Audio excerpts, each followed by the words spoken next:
Sunday morning, the air ambulance people are supposed to be on the way. I think I did see one of the response vehicles going the opposite way down the motorway this morning to here, so I don't know whether that means they'll be late or they've got stuff on. The yard though is wet again. It's raining. It forecast it wasn't raining. It forecast dry for 10 days and it's drizzling. So I didn't go spraying yesterday because I didn't want to make a mess. Thought it'd be dry today and this afternoon, and it's now raining, so it's going to be worse. So hopefully this drizzle will burn off and it might start to brighten up, but who knows? Don't know. Just jumped on this to get the buggy out from behind it.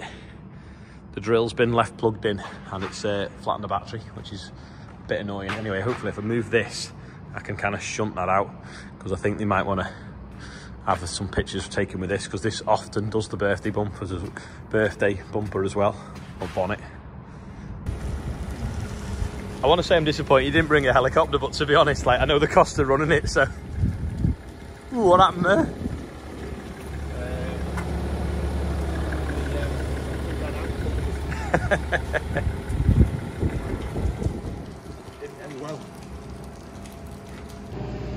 Right, we're outside now and we've obviously just done that live video. You can go back and watch it. So we're going to have a look what's in the car, because the kit in the car is pretty similar to what's in the helicopter. Go. You're on. Yeah, should we go in the boot? It's pretty full, isn't it? We like to make use of all space available. So the kit's pretty standard across our 4 cars, and the slight variations between the paramedic cars and the doctor cars. So yeah, this is pretty much the vast majority of kit, and all this is in the aircraft as well. And we don't really carry anything differently between the resources, do we? What's that then? Because it looks like a blender. So that's our suction unit. So it's like a little hoover. Oh yeah, to keep your airways. So, yeah, so we can suction blood and vomit from people's mouths, airways, bodily cavities. Is that the defib? And that's our monitor and defib. Yep. So that's our new Schiller monitor that we've had for 12 to 18 months-ish, yeah. Something like that. So that's the doo-doof thing. Yeah, so this is primarily, it's our monitor for assessing people's blood pressure, heart rates, oxygen levels, and built within it is our defibrillator as well. So it will deliver shocks to get people out of cardiac arrest. Is it going to come up now? It's a wonderful bit of kit. And the benefit of this bit of kit compared to our last one is it's extremely light. Should have put that on before when ITV were here. I think it might have been a little bit, could be double that. Is it you finely tuned machine? 63, is that what it should be? Strong like bull. I wonder what I am. Try it? Go on then. Should have cut my nails, cleaned them. That's that Lucas thing then, is it? It is, yeah, I'll show you that. Yeah. Oh, I'm dead. Sorry. It'll take a couple of seconds. Look at that, 99. Is that like high? Yeah. It's going up. I'm panicking now, it's high and it's going up with It's the pressure of filming. Yeah, and relax. No, it's not. Yeah, we'll take that off. Bad news. So that Lucas thing then, what? Yeah, I'll pull that out. It looks like looks like them things that kids go on holiday with. Is it a trunky? Yeah. Like a really... or something you have on the back of them old Honda motorbike mopeds. So it looks a bit space age.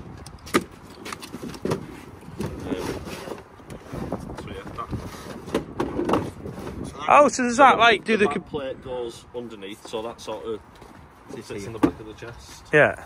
And then that clips on to come sort of over the top. And yeah. That essentially acts as a plunger. So instead of doing the things with your hands, that does it automatically? Yeah. I can think of a few people that wouldn't fit round. That's one of the limitations. That is, yeah. Actually, the biggest limitation is small people. Yeah. Oh, right. Because that's outside of its parameters. So yeah, yeah. Really small, so kids, you can't use them. But if you eat too many biscuits, then you're all right. Yeah. But if you eat too many again, then you're not going to fit in it, are you? So are they quite new then? That someone was asking about that. So there's been various iterations over the years.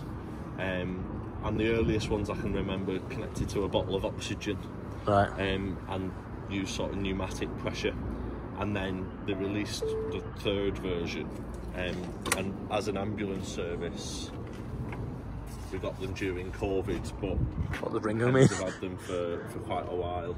So when we first bought them, we bought them in 2017. Yeah. When we first bought them, and we had 4. So because it's the Northwest, they're called John, Paul, George and Ringo. Oh, I see. So you know which one's which. We've bought more since, so that's sort of, we can't call them that anymore, I'm afraid. But the history of them lives on, basically. They're a brilliant piece of kit. Yeah. Out of all the kit that we have, So that can like, this is probably my favourite. because that can do a job while you do something else. Yeah, so it frees us up to do a job, it frees us up to do some more skills, some decision making, but also that can do CPR infinitely better than I can do CPR. The average person can do good quality chest compressions for about 2 minutes. Before you get And tired. then after 2 minutes, there's a massive tail off in the quality. That'll just keep going and keep going and keep going. Yeah, so if you go to an accident, there's a couple of people injured, you can stick that on someone, leave them to it with that, and then start caring for someone else. It's kind of like carrying an extra person on the job. And what's that then? Because it looks like a parachute. Looks like you got an orange parachute and a blue parachute.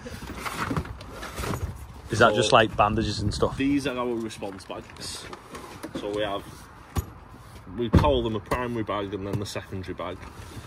So That looks heavy, that. Let's feel the weight of that. Yeah. they're certainly not light. No, probably 20 kilos maybe. 30. Oh, don't. Oh, No, it's okay. We can reset it.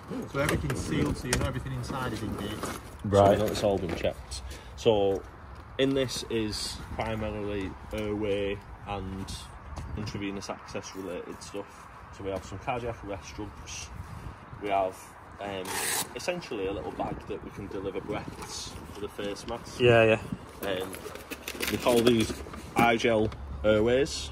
So these sit pretty much at the back of the throat, and allow us to give a more secure airway Yeah. for people that can't maintain their own.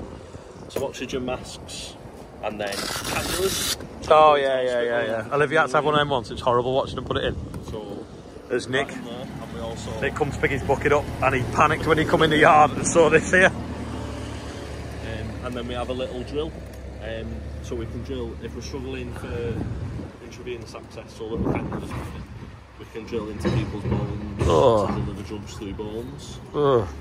And then bandages to stop people with major bleeding. So we have tourniquets and blast and pressure dressings for people that have done serious wound injuries. And that's what we carry in here. And in the back of it, we have what's called our blizzard blanket, which is essentially just a really big foil blanket. Yeah. It's a little bit more advanced and it's like a sleeping bag. Right. So we can put people in it and it keeps them nice and warm. So out of all the call-outs, how many people will you actually lift to hospital? Probably like 10% less, maybe? 40% people will go by air. Really? Yeah, 60%, largely because, particularly with the doctor aircraft as well, but the paramedic aircraft will probably be higher, I would say probably 50%.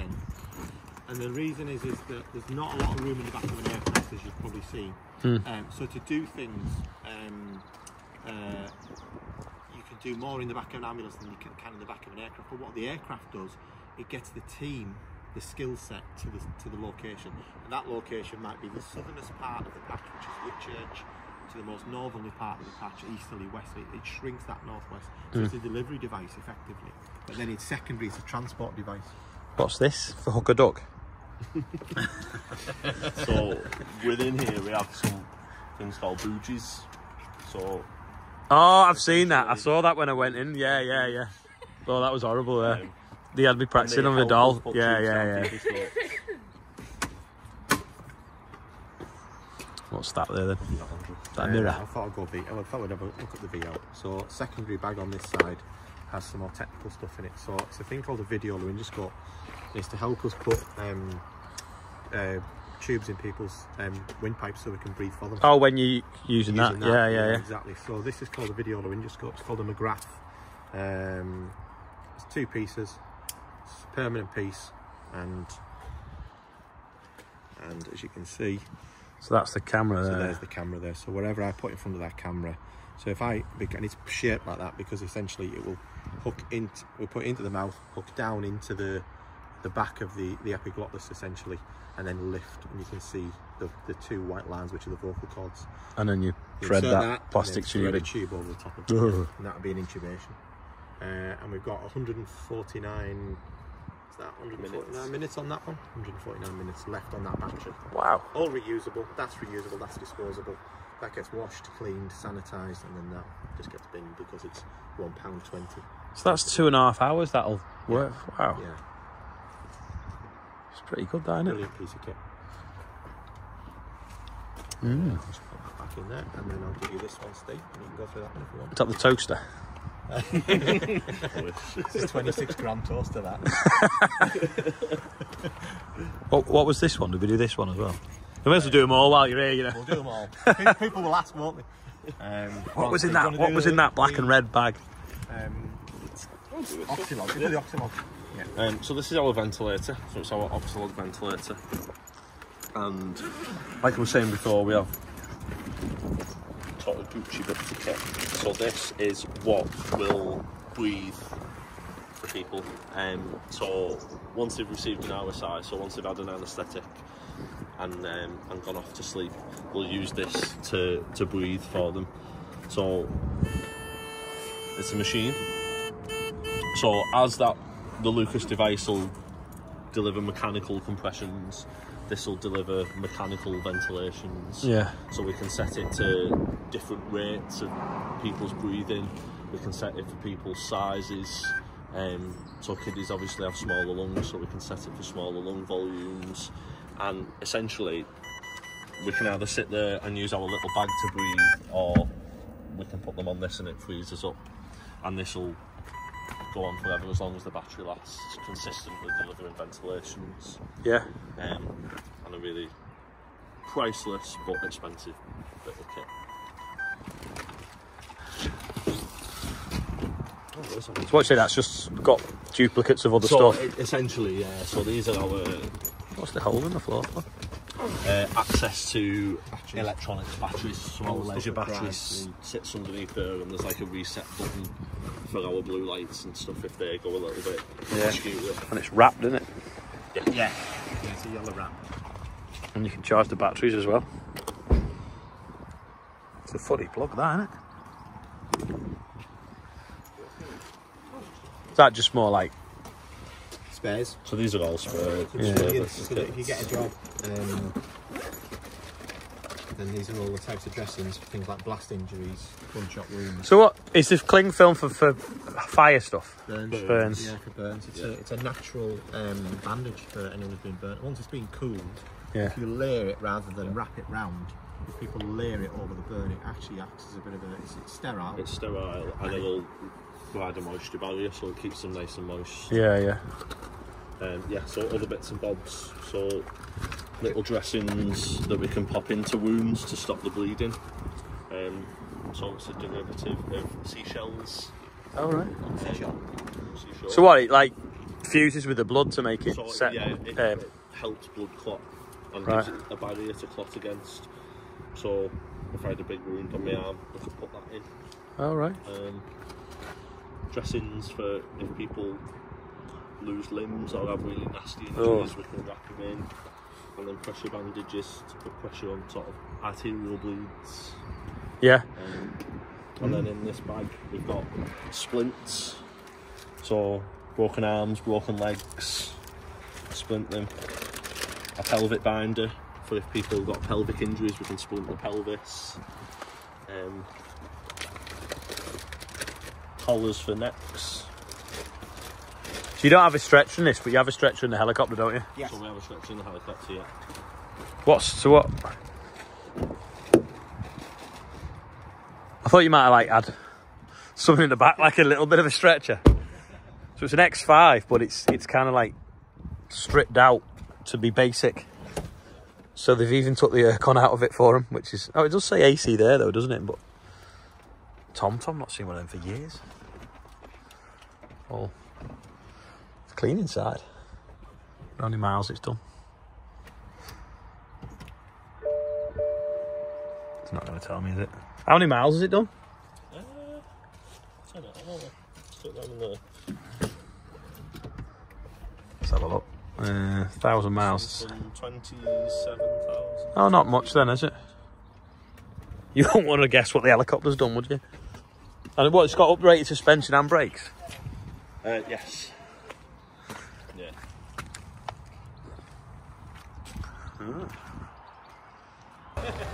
It's going to make a noise. Has it got sirens? Oh yeah. Woo!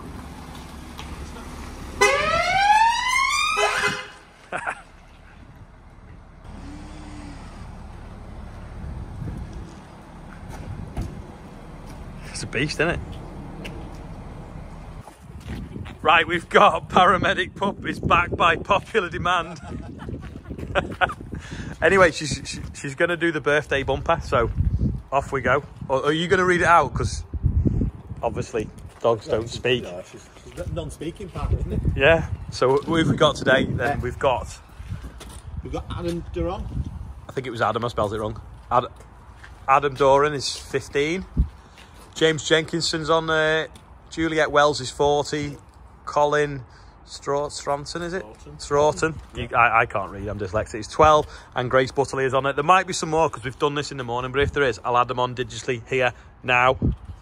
So happy birthday, everyone on there. And that's what we've raised so far, £32,200. Amazing. Nice round number while the crew are here as well. Thank you very much. Thank you very much. Thank you very much. Thank everyone that's watching, not me. How excited Andrew is with the hot nuts. Biscuits about these ones. Finally dry enough to do a little bit more, so I'm just out putting some liquid on this OSR. It's quite behind this field, that's why I'm doing this one first, because it needs to push on a bit. It's one that the pigeons held back, but more importantly it was one that was sown that bit later. A week in drilling dates of OSR make a month's worth of difference to flowering and probably harvest. It's mad, it can grow really quick when it wants to, but you get it sort of cold and not as long a days because it's sown that little bit more into September rather than August. It's just so slow.